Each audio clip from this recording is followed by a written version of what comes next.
doing. UTEP was a smash. Fresno State was a smash. San Jose State covered. Smash. I did not bet UCLA, but they looked quite crisp. Yeah, LSU, that's going to be a fun one on Saturday. Yeah, it is. There's some big games. There's some big games tonight. What's up, everybody? Ben Rasa and Eric Lindquist here for Awesemo.com, and we are back with the final PGA DFS Live Before Lock of the year. We are at the FedEx Cup Championship. We've got 30 golfers remaining. We're going to break down each and every one of them, try to find a winner, and take home some cash to put a cherry on top of what's been an awesome golf season, Eric. It's been an awesome golf season. Let's give you your props. I mean, is this your first golf show of the week? Did you do one yesterday? I didn't. I assume that you did it. Did you not?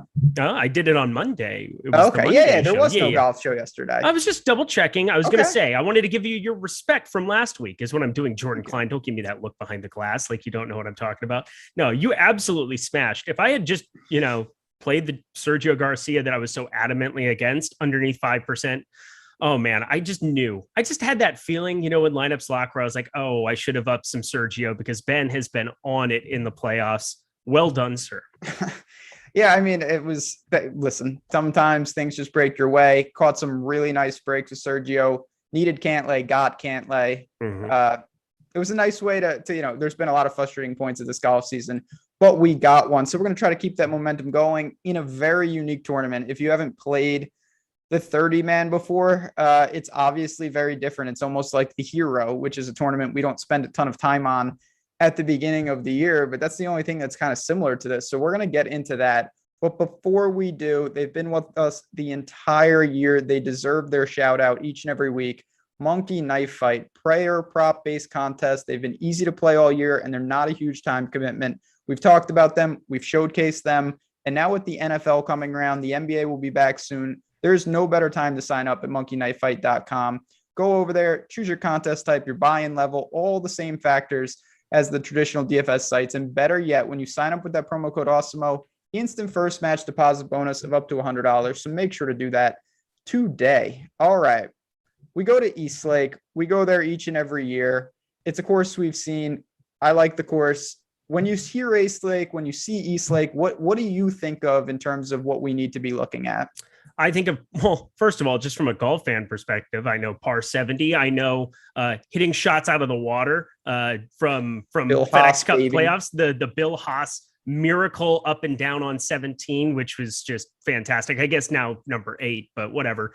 I just absolutely love this golf course. It's really fun. There's a specific, I like this tournament too. I think that this is kind of a fun event where they handicap everything. I don't know of a better way to do it. I think Jason and I might be the only ones in the camp. Everybody on the Golf Channel was bashing it all weekend long, coming into this week just with the staggered scoring. And I think it brings a really unique flavor to the golf tournament, to the finale where everybody has a chance and it's weighted appropriately based on your entire season's body of work. What do you think about that? Because I mean, for me, those are the things I think of most.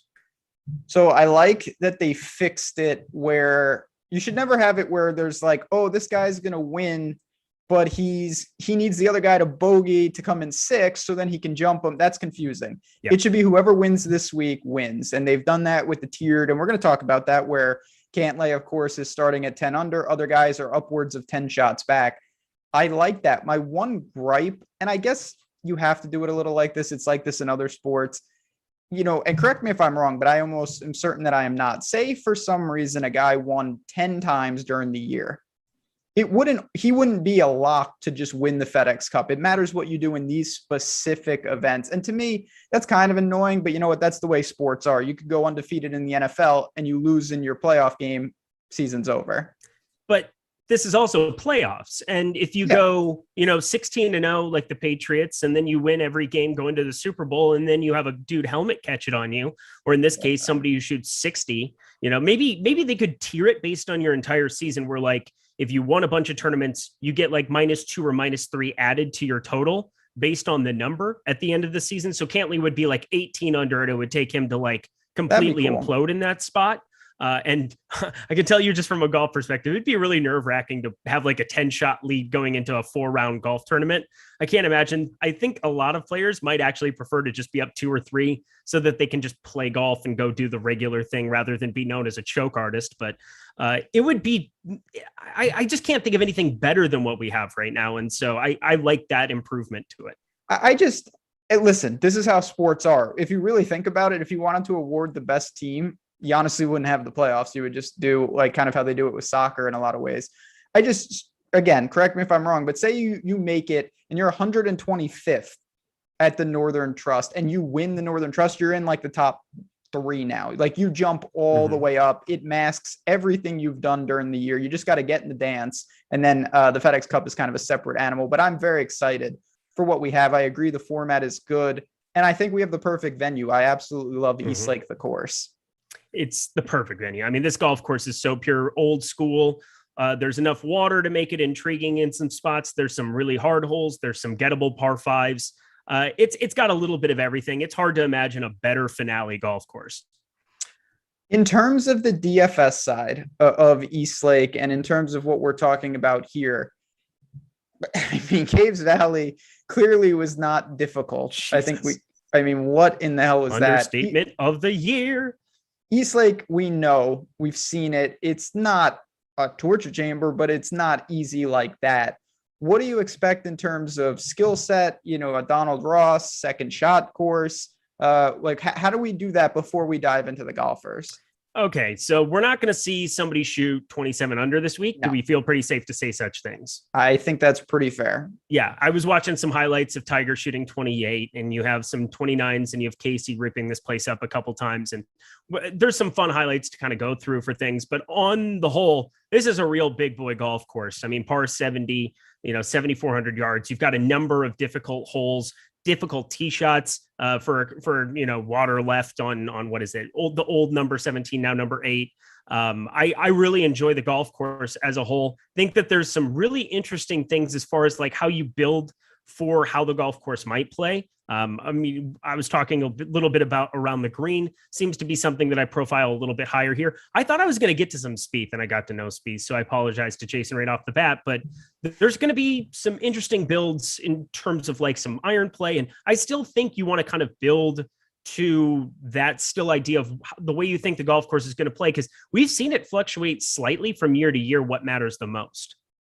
No doubt about it. And listen, when you get here, to be honest, and I'm a huge advocate of building the skill sets. You only have 30 players, so you don't have an endless arsenal of specialists. And B, you have the top 30 players. So most of these guys on a given week, they can get it done in a variety of ways. It's not to say that Victor Hovland is an around the green specialist and other guys are putting specialists when they're not, but you still have very well-rounded players. I think it's more a game theory type of event. And that's what I want to talk to you about right here. The Tour Championship, it's 30 players. We don't have a lot of options. We clearly have a non-cut. What do you do in terms of approaching that? Do you treat this differently than WGCs and what we did last week? Yeah, it's game theory. I mean, this is a lot of game theory. How can it not be? Because still with 30 places, there's enough fluctuation and things that can go different where you start leaving some salary on the table. The one thing I wish, and maybe this is kind of from a DFS angle, the right thing, I wish that they were almost like, I wish this was close to a pick'em in some kind of a fashion. I think just having the sharp salary structure creates such a chasm in the ownership between guys on the bottom end. It's like, who do you want to click on? EVR, who's the cheapest dude on the entire slate, or Stuart Sink for $200 more? I mean, these are the kind of things where if Stuart Sink goes out and beats EVR straight up, which I don't know how many times that happens, but I'm assuming it's pretty likely. It's just that nobody wants to click on Stuart Sink's name in this spot. And so for me, like, obviously EVR, if you're playing cash, and I don't know why you would ever play cash this week, correct me if I'm wrong, but EVR, it's like you're looking at such a sharp difference in his ownership there at 26.2% and 7.8%. And it's like, for me, you just kind of fluctuate to some of these uncomfortable plays. You get to Joaquin Niemann a little bit more as opposed to Sergio to cut a little ownership, and trying to find little ways to get a little bit different in your lineups without getting stupid. And I think for me, that just ends up being a lot of leaving salary on the table. I do that a lot more in this than what I would ever do in a WGC. So I think that that's probably the major difference is for the most part in these large field GPPs, I'm leaving 400 on the table automatically. So another thing that's completely different, the traditional 12K ceiling and 6K ceilings have been broken on DraftKings. We have Patrick Cantley at 13,400. We've got a multitude of guys, 7 players sub 6. It has to be done to try to create some more permutations and whatnot. But it's just a different scenario with that because, if you take a couple guys up top, you're allocating half the salary with 2 players. Now you can do that this week, but again, it goes back to, you said $400 basically is your hard ceiling cap, correct? Yeah, that's my hard ceiling. I mean, I'm starting off with that number. Also, that was in no way an endorsement of Stewart Sink. I just want to throw that out there. Very, very important that I am not sponsoring Stewart Sink in my lineups this week. Well, we'll get to him in due time. Actually, pretty quickly here because we're going to talk about we have 30 dudes to talk about. What are we going to do? Go person by person? Well, we're going to dive in right now and we'll get it as much as we can because I did just get I do have my phone to the right of me. Little alert that said the old tornado watch is coming. So Eric Lindquist may be taking this solo as my house gets blown away. But you know what? If it does, hit that like button, show support. Hope everyone is staying safe out there, obviously. But let's dive into the players. We're going to start at the bottom, kind of those guys in that bottom tier. There's a handful of them, more likely than not, they're going to fill the bottom of the gap when it's all said and done. Guys like Berger, EVR, Sergio, Billy Ho, and Patrick Reed, they start at flat even. The guy I want to ask you about the most is the guy who, at first glance, you're saying, why is he down there? It's Patrick Reed. He hasn't been playing. He fought double pneumonia. It sounded pretty bad. Seems to be back, giving it a go. What can we expect? And is that price too enticing to pass up? I have no idea. And that's why if the ownership isn't going to be there, which it looks like at the moment, it's just, let me see. Is he even in Cruncher here at the moment? I think we might. I don't even see him in Cruncher. So he would need to get added to Cruncher at the moment. That makes it very intriguing to probably get to him. I have no idea what to expect. All I know is that he was a late add to the field again. He already was in the top 30. He didn't have to do a damn thing the last 2 rounds or the last 2 tournaments. He still finished in the top 30. I don't know. If I were ever going to play Patrick Reed, this would have to be the week where you just have no idea. And neither does anybody else, but people are probably going to shy away from a player who can certainly outpace everybody else by a landslide in this range. This is something I said, I believe last year, 2 years ago at this event, and I feel the same way. If you're talking about the $15 tournament with 78,000 entries, if you told me that my team was guaranteed to be unique, I would take it no matter what the team was. And I know that sounds stupid, but that's honestly how I feel. So when you're talking about, no matter who you're talking about, if the ownership may be depressed, if there is fear with the public, that is an incredibly interesting play in a 30-man field because it's just not that easy to create leverage whatsoever. And then you add in that Patrick Reed in general is at times a very good player. I know he hasn't had the best year. I like that. I think of these guys in this tier, he's probably my favorite. But what about the other guys? Billy Ho, credit to him, he has a knack for playoff time. Seems to always step up here. You've got Sergio, EVR, and Berger. Any of these guys interest you as kind of salary relief? I was going through it with Jason on Monday. I mean, Billy Ho doesn't have a great track record on this golf course, though, correct? It's more that he just, around this time of the year, seems to hit lightning in a bottle. And I believe he is a former FedEx Cup winner. He is indeed. So, yes. I mean, that's part of it. Back before you needed to win this golf tournament to be able to get the W, to get that 10 million, 15 million. I mean, whatever. It's just astronomical money. I don't really think I'm going to go to any Billy Ho. It just was so bad. And again, the BMW last week is kind of a write-off for different reasons. It was just such a scoring fest. And if you didn't have it going, it's with the putter, I mean, you were just dead. You were just dead. And he lost 1.7 strokes gained putting. So maybe I should have a little bit more interest than what I do. I'm going to get to just a little bit of everybody, especially if you play enough lineups.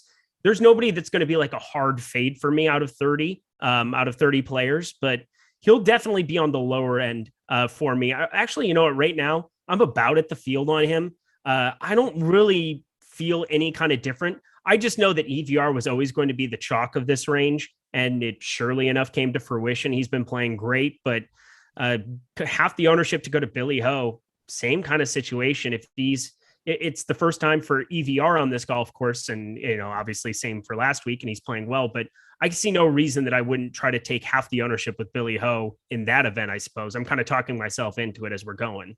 I like Billy Ho this week, not because I know it sounds again stupid, but you got to take these statements and kind of put it in context. Not because I particularly think he's going to play well. I just think that people think he has no chance to play well. And to me, that's an outlier. Look at what he's been doing. Northern Trust, 18 birdies, BMW, 17 birdies. He had a double on both of those, mistakes, 10 bogeys in both of those tournaments.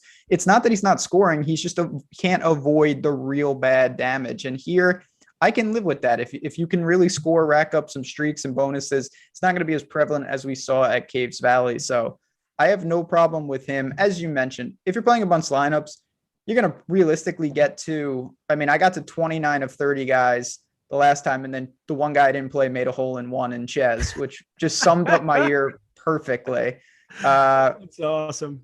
Yeah. EVR, talk about Stewart Cink though. I know he's not in this batch. He is right next to them though at 1 under, and then we can get into those guys. You mentioned him. We know you love him because you already said that. What are you doing with the old man of the group? But just because you lock in Steve Stricker one time and all of a sudden you just love old dudes. And again, I was on Stewart Cink when he won the RBC. We had talked about him, and he had shown some form at the Masters. He jumped off the page there, finishing 12th, and then the RBC.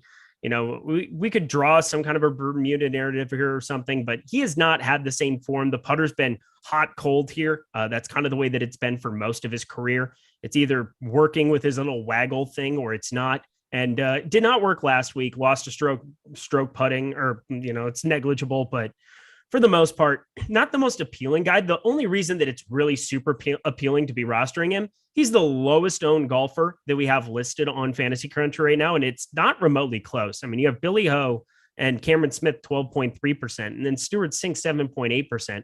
I got to assume Patrick Reed's going to be down there too, just because people either aren't going to be able to add him in, or it's not going to get enough traction because people don't like to embrace that kind of risk, but I do. And Stewart Cink down there, it's maybe he can recapture some form. This is definitely not the golf course though that I would think, hey, I need to play Stewart Cink. He can be sneaky long, hits a lot of 3-woods. He's had a lot of success on golf courses where you hit a lot of 3-woods.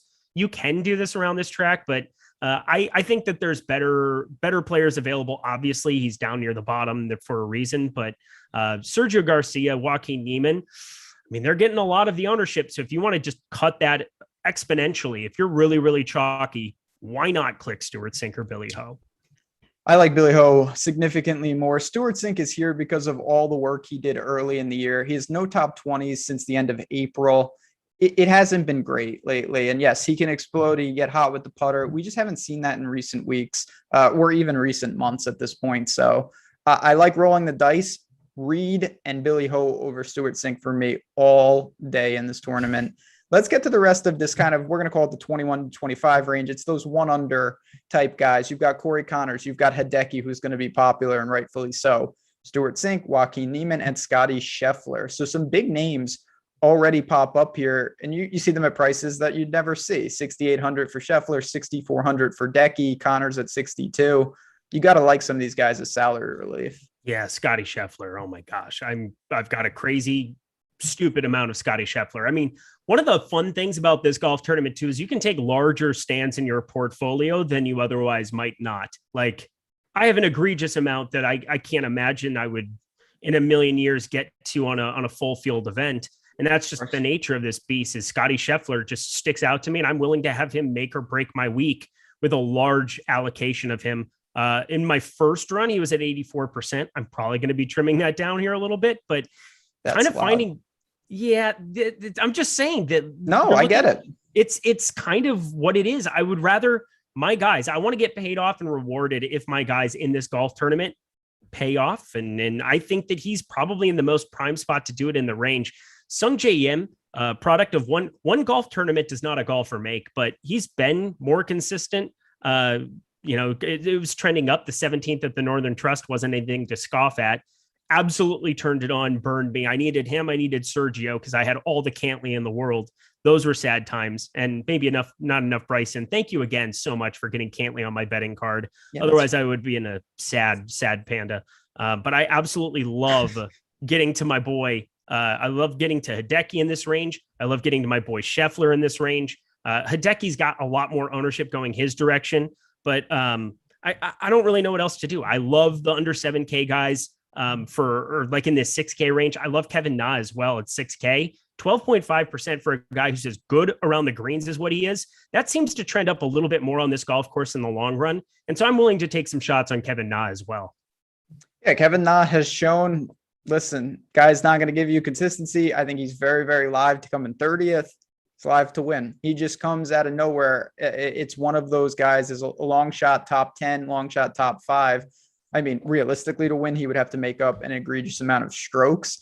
And I don't see that happening at 2 under, but he's the type of name that can get ballistic. And you're going to have to listen. Someone's going to make a move. There's no doubt about it. I think Decky, for me, just the way he ball strikes, if he can just roll in some, can do it.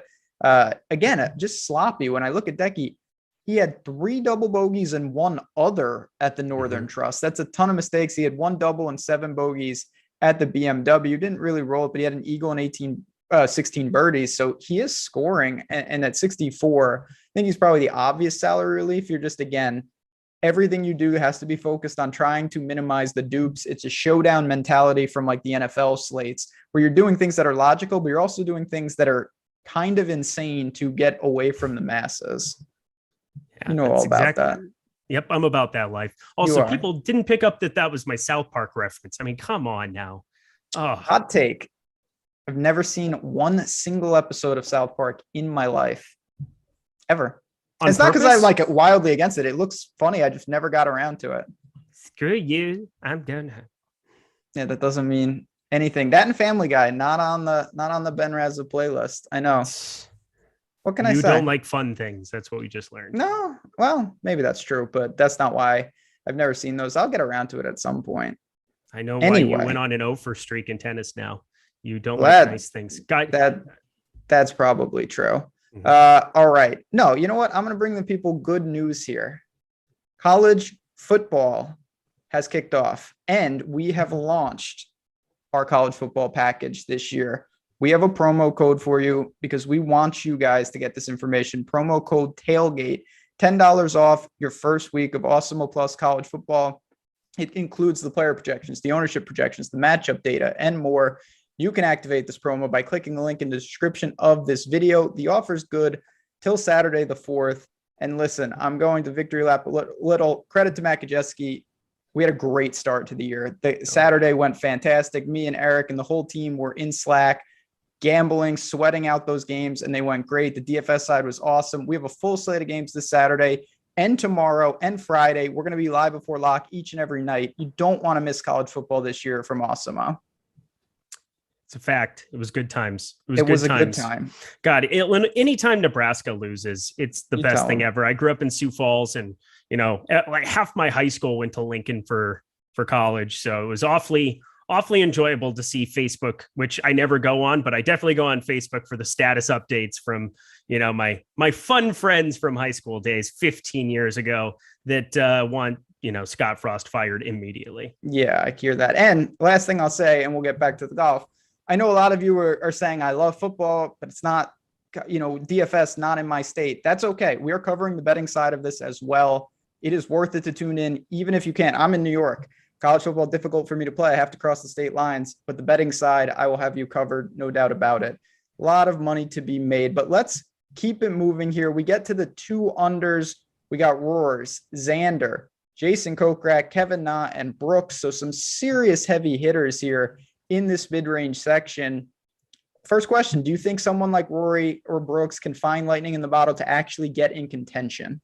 Yeah, I'm playing a ton of Brooks too. Not nearly the Scotty Scheffler number, whatever that ends up being. I might have to just cap it at like a 2/3 kind of thing with him, but I'm going to get to a crazy amount of Brooks Koepka, and it's just the quality of player. I expected his ownership to be through the moon, and it's really not at the moment.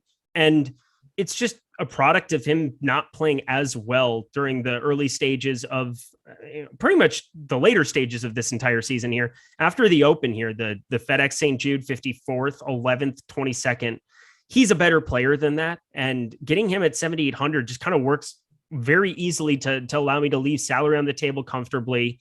I feel like I'm avoiding quite a bit of ownership. There's guys surprisingly getting more ownership above him, below him. It just feels like a sweet spot for me getting to him on this golf course. I have no problem with it. Brooks has shown when he's engaged, when he gets it rolling, just can be, of course. I mean, listen, it's Brooks. This is a spot. He's really not on people's radars. He's been quiet. You know, the majors have come and gone in the year. And I think more people, and rightfully so, listen, Rory at times can suck you in, and he's been vocal that he's a little burnt out, but he looked good last week. I feel like Xander and Brooks to an extent are getting a little lost, and that's kind of surprising. But when you look at the ownership, Brooks is kind of confirmed lost. He's sub 20%, and in a field of 30 people, that to me is potential leverage. It is big time. Also, we've got, I'm just curious how he does it, because we got Butthole Jenkins and Tink Arquist in the chat. I mean, does he have the iPad and the computer set up? Is he doing a phone iPad combo? Is he just hanging out at home? You know, is he going back and forth? It would be a pain in the ass to switch out your screen name over and over again. So I got to assume he's multi-accounting, like in DraftKings style. So, I mean, we're going to send some YouTube flags his direction here, because I think I've just about had enough. As long as you hit the like button twice, I don't care how many accounts you have. Hit it once. Hit the, I'm just saying hit it on both accounts. Yeah, I don't care. Go ahead, make a whole farm. Get crazy, people. What do I care? Hit those likes. That's all we go. Yeah, I'm so excited for Rosie to come back too. He's been long gone for weeks because he doesn't qualify for these, just like Ricky. Remember him? Anyone else? Because now we're getting into guys, like I said, do I think these guys are going to win? Obviously not. Do I think it's possible that one of them emerges? I think it's more than possible. I think it's probable that someone will get into at least the top page of that leaderboard. I'm not going to ban him, Jordan Klein. I'm 100% in agreement. We're back to golf here. I would be shocked if you didn't have one or two guys finish in the top 10 here. It's a pretty negligible difference here. What happens at the top end, you go from 10, 8, 7, then it's pretty negligible. And of course, birdies matter here too. I mean, that's as much as placement points and whatever else we want to talk about there. The birdies really matter the most, especially from anybody underneath 10K who's starting with a lower starting score. I got to feel pretty good about a lot of these guys in the 8K range that I'm targeting as well. I mean, we'll talk about Sam Burns here in a second, but underneath 8K, you're going to have one or two guys show up. It happens every single year. It's just bound to happen again. No doubt. And when you're talking about non-cuts, placement points can mitigate, is mitigated by scoring at times. So there is no doubt about that. Now we're starting to move up though. 3 unders, Colin Morikawa, Sungjae Im, Victor Hovland, who I think is live to make a move, Louis Oosthuizen and DJ. So these guys are only 7 shots back. And the more important thing, it starts to thin out. There's not that many guys ahead of them. So if they have a good Thursday, they might only be behind 5-6 players when it's all said and done. Exactly. This is the range where if you can hit on the right guys, and I think the right guys are probably going to Xander and Sam Burns for me. I want to go to Colin Morikawa, but the putter's just been atrocious, and he's the best iron player, and we should probably factor that in somewhat. But at the current ownerships, I mean, it also comes down to what do you feel comfortable fading here? I feel comfortable being off of like a 16% Morikawa and spreading that elsewhere. I also feel like want to be lighter on 17% Harris English. It's so hard with Xander underneath 9K not to be clicking on his name. I find him to be the most difficult person. I literally just capped him at the field, made sure I got the field. I don't know what else to do with him. Do you have any kind of a lean with Xander specifically? Sam Burns, I was never not going to play, and everybody knows that, but Xander's a tough guy for me to get a gauge on. Yeah, Xander's tricky because, again, you mentioned we're evaluating awkward price tags this week because of the nature of it.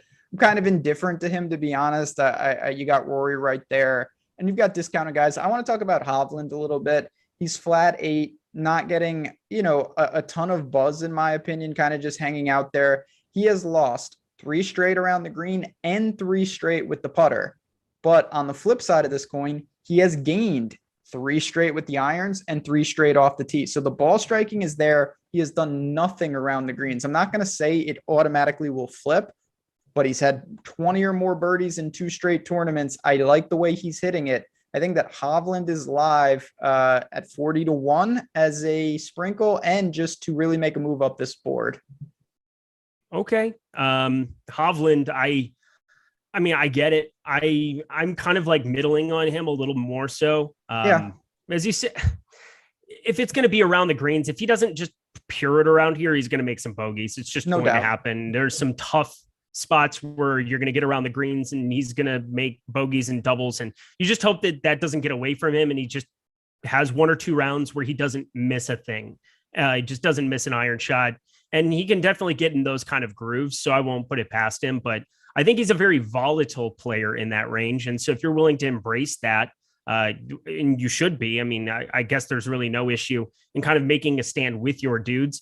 But considering he's like the highest owned of this lower range and upper 8K range, 20%, easier for me to just click on Koepka's name. And I know you're not on Koepka, and that's not the guy you want. And Hovland, I think that the signs are pointing that direction, but I think I'd rather take more of the proven entity of Brooks. And that's weird to say because I've always been a Hovland over Brooks guy, maybe for worse. But I think for this week, I'm just going to be going a little bit cheaper. It starts to get a little interesting, though, because you have a guy in Dustin Johnson at 3 under who is still priced like Dustin Johnson. He's 10,700. He's not getting the placement points off the bat. He's not playing particularly well. Is this someone that you say, maybe I'll make a stand against, or do you say it's still DJ and he's someone who could launch up the board in 1 round?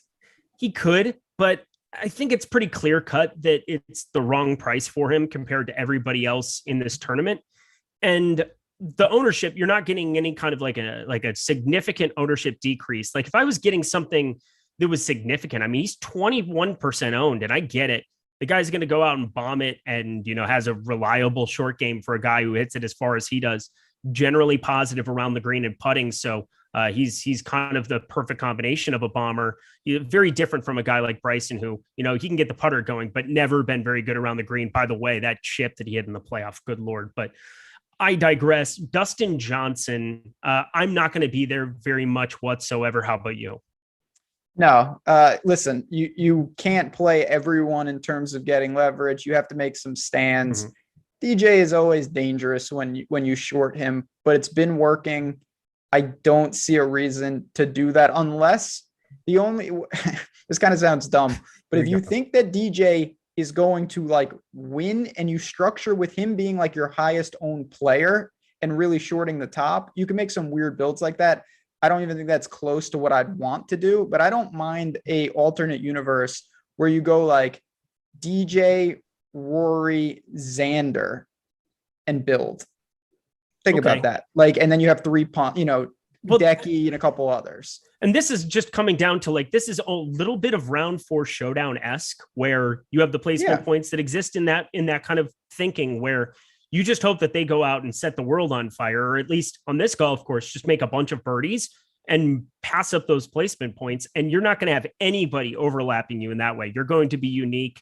I don't completely, I like where you're thinking with that. That feels like something to just do in like the $5, the $15, build a couple 100%. Lineups that way and just moving on. That should not be anything that you're doing like from a core build perspective, but I do not mind it. I might build something like that in the $5 now that you're talking about it. The way, like I said, when you're talking about those, the appeal of being different is so important, and not a lot of people are going to think like that. And when you do it, does it work? Usually not. Obviously, it's like showdown. But the point is, you're giving yourself paths to victory that other people just don't have, and that is the name of the game. You hit it single entry, 3 max, not the way to build, in my opinion. All right, we've talked about most of the lower ranges and some of those flyers. Now we get into guys that really realistically, I think, come in thinking that they have a shot to win this. Justin Thomas is 4 under, Harris English, Abraham Answer, Jordan Spieth, and your boy Sam Burns. JT, I think rightfully so, going to be popular.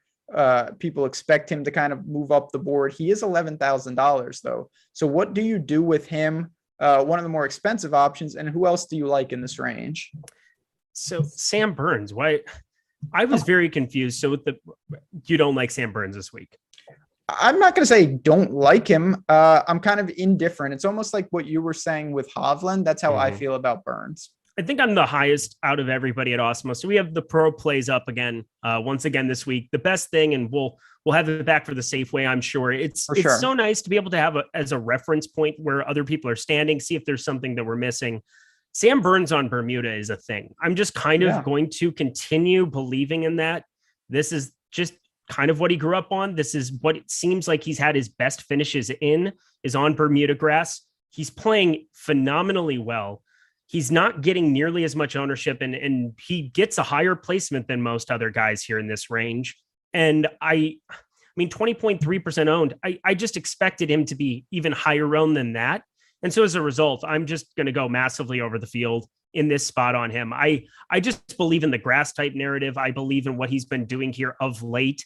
And I understand you can't play everybody that's popular, but he's one of the few guys that I think I'm just prioritizing a little bit more than most. I believe he's like my 7th or 8th highest owned player here. He's gaining strokes off the tee, which, is something that he traditionally has been doing here when he's been playing better. Valspar, Byron Nelson pointing to those two, even a little bit more in the last year, 3.9, 2.3. The putter's been hot, and it will continue to be hot on these Bermuda types. He came a lip out away from, I think, having even more traction coming into this golf tournament than what he did. Abraham Answer winning the St. Jude, but I just believe in this kid being very good going forward. He burned me at the Open Championship, just because of a price point, and I couldn't get away there. But we're back on Bermuda. This feels like a home game for me. Sign me up. Yeah, LSU guy, 20 or more birdies in 3 straight. I get why you're playing him. I have no pushback on it. It's more just there are guys in that range who long-term still have vastly better resumes than Sam Burns, but in a non-cut, what'd you say?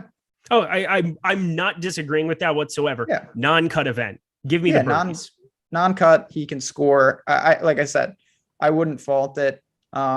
I looked at him in the betting markets, and again, it wasn't like I hated it. His numbers were kind of where I thought they should be, and he didn't really ultimately make my card. Isn't that the worst part about sports betting, or specifically golf betting, when you don't get paid off on a winner and then all of a sudden the odds just get cut in half immediately and you never even got paid off on it?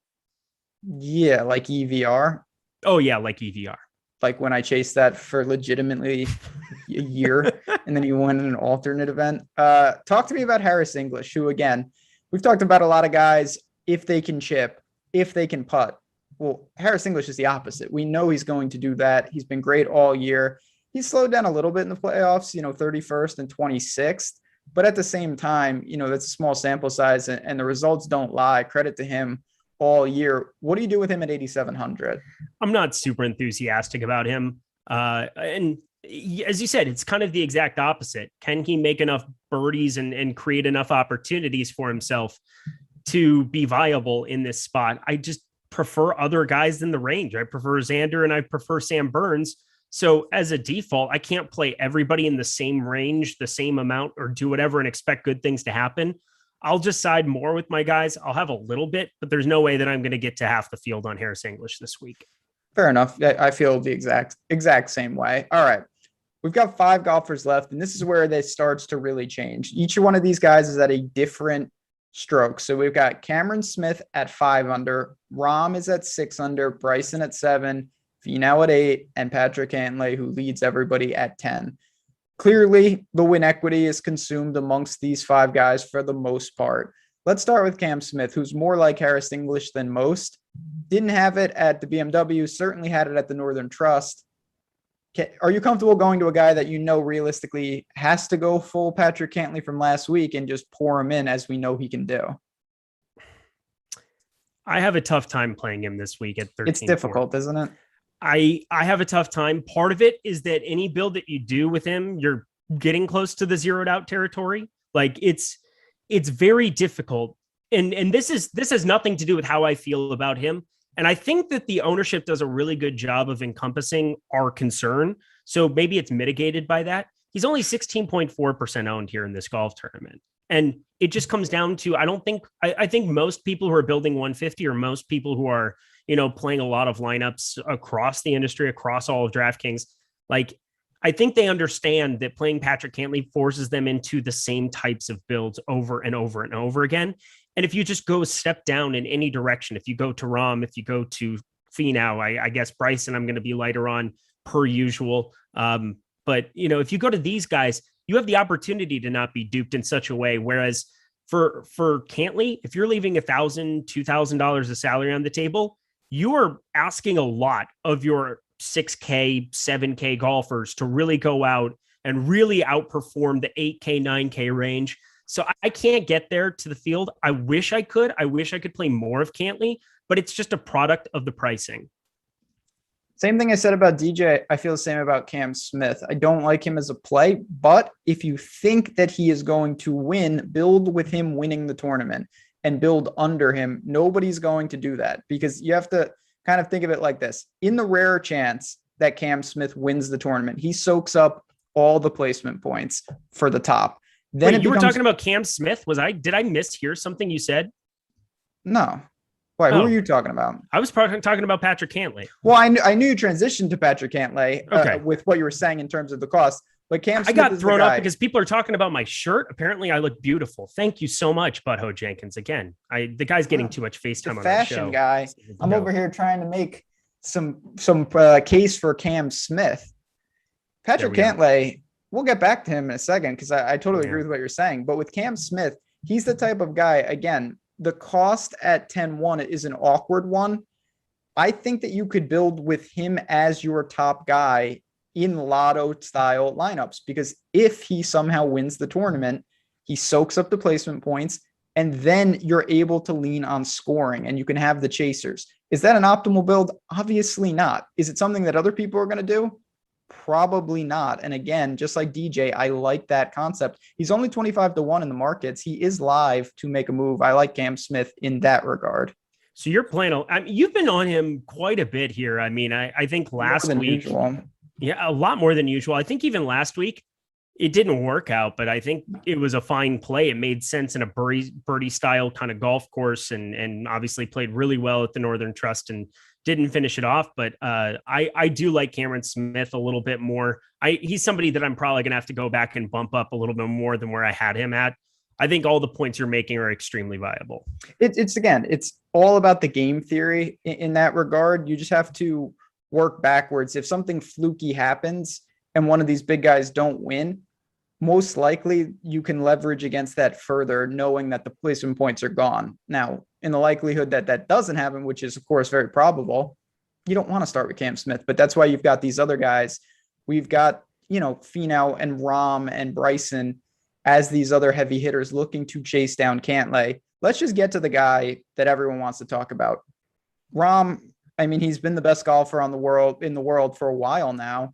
He's in perfect position. Of course, he'd want to be leading, but I don't think there's anyone who's dumb enough to think that he can't close the gap with 4 shots in 4 days. What do you do with Rahm? I just jam him. I'm just jamming Rahm this week. And 28.8%, if that ends up being the number, that's kind of about what we've gotten in a 70-person field event and in a 125 or 120 golfer event. Like, that's not enough ownership. And I understand that it's still top heavy and, the placement points and whatever else here. Jon Rahm has been the best consistent player on planet Earth here for a while. And once again, I kind of write off a little bit of everything last week, as much as you can here. He still finished top 10. So, don't get me wrong. He's been phenomenal every single week here for the last, 4 months. And there's no question that he's in the best form out of everybody. And like last week, if you didn't get hot with the putter over the weekend, you got lapped by a bunch of dudes. And that's just the way that it is. I'm going right back to the well. There's nothing that seems to say that I shouldn't be playing a bunch of him here this week. And now that it's underneath 30%, if that holds true, there's no way that I'm not going to be above that. No doubt. Listen, Rahm, he's just fantastic. He's going to be there. He's the obvious guy. If for some reason you were playing cash, he is where you should start. He's just all systems go. If you can get him, you just have to realize that a lot of other people are going to play him. Super chat. Appreciate the question from Dowins. DJ, Rory, Xander, and Scrubs leave some money on the table. 2 nuts. It's absolutely viable for large field tournaments. I love that strategy. You're soaking up weird win equity that most people are not thinking of. If something bizarre happens and a chaser wins, that can definitely work. You just don't want to be doing that, in my mind, in things more like double ups or small fields. You want to really leverage if you're going to do that. I mean, I have so many builds with 3K plus on the Oh, table. yeah. I have a crazy amount. So what you're saying is 100% correct. My favorite is to start Rahm, Rory, and then just punt. Like that's kind of one of the strategies that I have. You get two kind of steadfast birdie makers. And Cameron Smith, I love that kind of stand that you're making there as well. But DJ, Rory, Xander, again, you're taking the same strategy. And if you have DJ go out and set it on fire, you're in a good place. I think it'll probably be somebody else. But again, you're avoiding more ownership going his direction as opposed to Rahm. Yeah. Listen, again, it's always a fine line of how crazy you're trying to be and how unique, as we're in these, these are the top. This is the 1 through 10 type guys that we're looking at here, and guys that really can win this tournament. And let's talk about the other guy who we probably should have talked about this at the top. It's probably the best playoff I've ever seen. I mean, some of the most dramatic golf I've ever seen last week. Cantley broke the strokes gained putting record. Bryson just launching them. A lot has been said about mentally and what's going on with all this stuff. It's impossible to quantify. He's still playing fantastic golf. He had 27 birdies and 4 eagles. Okay, that'll play the standard 160 DraftKings points. Where do you stand on Bryson at 12,300 this week? I don't want to do it. I really don't. And he seems like the one guy that's maybe immune, and maybe everybody in Atlanta is going to take the gas off here and chill out. And it didn't affect him last week, but I've said it time and time again. And, back when I picked him on the Masters to miss the cut, he miraculously ended up making it basically on the number. It almost had a really nice payday there for him missing a cut. He plays a very volatile brand of golf where he will make 4 eagles and 28 birdies in a golf tournament like he made last week. At the WGC, he should have played better at St. Jude. He finished 8th. He shot 74 on Sunday. It was kind of the thing that masked everything. The Northern Trust, he was off the planet. It wasn't very pretty there. But that's kind of the way that he does things. It's going to be feast or famine. If he goes out and feasts, he's going to burn me really, really hard. But I mean, I expected more ownership in his direction, I would say. 18%. Right now, I'm sitting at 10%, and I'm fine getting to that, I think, in large field stuff. Not somebody that I want to make a gigantic stand for or against, but I would definitely lean more on the against side. Yeah, it's a tricky one. I mean, with his price, there's an opportunity cost. You're talking about Rahm and Cantley and certainly JT and some of those pay down options. It's tough. I'll be honest. Bryson's been a pain point all year because when you watch him, you think, how can I not target this guy? He does things that nobody else can do. But then there are other times where you're saying he's so erratic and the missed cut equity is so much higher. Now, if he misses the cut here, that would be truly miraculous for obvious reasons. But it's still the same concept of, in a non-cut, you can have him just not have it. And when he loses it around the green, it can be very detrimental. And you're not able to make that up with placement points just because of his salary. Now, it's interchangeable where you're leaving a lot of money on the table, maybe a little. I think I'm with you, though. Of the guys, as we kind of wrap up and look at the slate as a whole, of the guys at the top, Cantley, Rahm, Bryson, Finau, and JT, the top 5 priced guys, I think Bryson would be last for me. Same. He's the last out of the entire grouping for me. Again, I have 10% at the moment. I don't think that's going to be, I think that's the most that I would possibly get to in this week. Finau, Rahm, even Cantley, I think I'm probably going to get to maybe even a little bit more, even though I don't like the play. I already explained that whole shenanigans, jumping the gun there, but absolutely right there with you. Bryson, volatile enough where he could definitely just ruin your entire week a lot more often than anybody else, I think, in this range. And so I'll take the bet against him. Yeah. I mean, listen, again, 30 man non-cut, very awkward to break down, very awkward to construct. You only do this once a year. One of my things as we kind of move to hot takes and bets and final thoughts is don't take the same philosophies I think you do in a full field and apply it here. Some of the principles of the DFS season for golf, I think, kind of go out the window when you're talking about a 30 man. I don't know if you agree with that, but for me, I treat this event almost like the match play where I'm doing something completely different one week a year and that's it. I'm not going to worry about this at Safeway, and I'm never going to think about this again till the Tour Championship.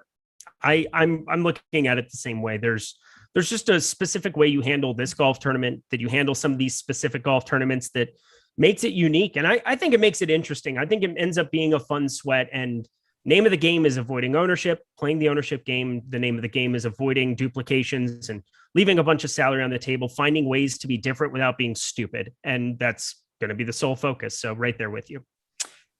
When you look at the betting side of this, is it, again, because it's different, you're not going to find good odds because there's only 30 guys. Some guys are starting with strokes. Did you find yourself interested in any bets this week, or were you saying I'll stick more to the DFS side? Yeah, this is the uncommon week for me because I feel like the betting side has been going so well here for the last month or month and a half for sure. We've had some really nice calls, be it Burns, be it Cantley. We've kind of been on it. You've been really, really on it. This is really hard because it's extremely efficient. The odds and the pricing is very, very efficient. I didn't go crazy with anything. I thought about, finding somebody in this bottom range to take a shot on, but none of the odds stood out to me in any kind of a really a fantastic way. I was looking at some matchups. Matchups were really kind of interesting to me. Patrick Reed, -110 up against Billy Horschel at -120 at a couple different sites. What do you think about that one? Because Patrick Reed in a vacuum up against Billy Horschel straight up. How do you not like Patrick Reed there?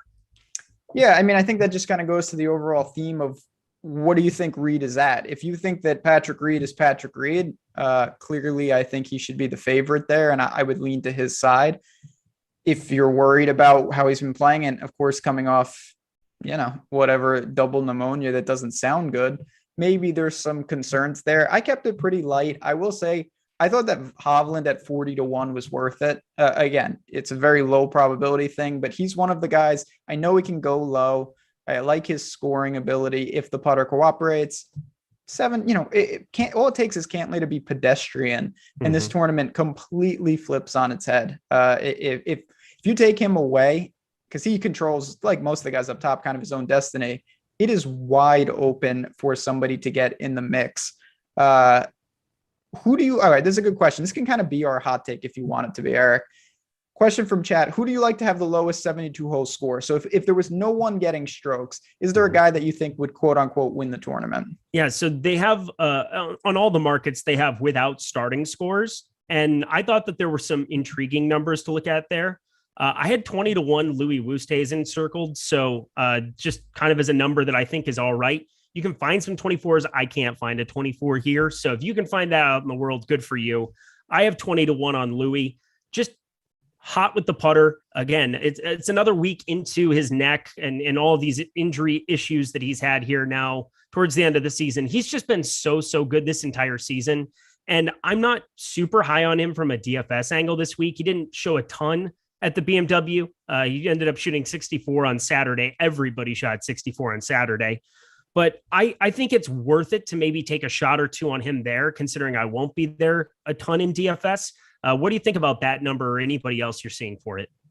Yeah, I have no problem with that. That's in that Cam Smith range, 25-1 out there. And in terms of, if there was no strokes, obviously Rahm is the best player. I think we know that. The odds just not great. I'm going to go back to Hovland, though. I think Hovland, of course, if he has any chance to win, he's clearly going to have to outscore everyone because he's coming from the back. So there's no doubt about that. I feel pretty comfortable taking some stabs. It's a different thing. And maybe the live betting gets us involved. That's one of the many reasons you want to be in the Awesemo Premium Slack. We'll be talking about some live bets, anything else that comes up. And I'll be honest, we'll be sweating a lot of football this week because I can't wait. We got games Thursday, which is tomorrow night, of course, Friday, and then a full slate Saturday. So I want to once again quickly say promo code tailgate, get in there for that. We have done a full golf year, my friend. Any final words before we sign on out of here? Hot take, Kevin Na top 10. Hot take, Kevin Na top 10. What a great way to end a golf season. Just want to say, of course, from everyone here at Awesemo, you guys have been with us from the first tournament to the very last. The viewership never dipped on shitty weeks.